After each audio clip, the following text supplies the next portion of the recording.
மூவேந்தரின் வாரிசுன்னு பேசிட்டு இப்படி ஒரு கூட்டம். சீனா சிரிக்குது, அமெரிக்கா சிரிக்குது, உலகம் காரி துப்புது இந்த சாவுல. அங்க நாங்க விடுதலைக்கு போராடி செத்தம்டா. அந்த மரணத்துல ஒரு வரலாறு இருக்குடா. செத்தம்னா வரலாறு இருக்கு. இது என்னது? இது என்னது?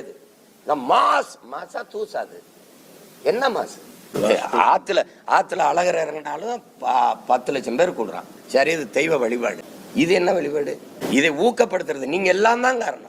இந்த கொலையில பெரிய பங்கு உங்களுக்கு தான். இதெல்லாம் ஏங்க, இதெல்லாம் ஒரு இதா பாத்தியெல்லாம் போங்க, போயிட்டு இது பண்ணாம என்னங்க இப்படி பண்ணிக்கிட்டு இருக்கீங்கன்னு ஒருத்தர் உட்கார்ந்து அரசியல் ஆய்வறிஞர், கருத்தாளர், சமூக சீர்திருத்தாளர், அப்படி புதிய ஒரு நாட்டை படைக்க வந்த பெரிய புரட்சியாளர்னு உட்கார்ந்து பேசின எல்லா கருத்தாளரும் ஆகா பாருங்க அவர் அவ்வளவு வந்துடும், இவ்வளவு ஓட்டு போட்டுருவான், இவ்வளவு உட்கார்ந்து பேசுற ஒவ்வொரு கருத்தாளர்கிட்டையும் கேட்கிறேன், நீங்கள் தம்பி விஜய்க்கு ஓட்டு போடுவீங்களா?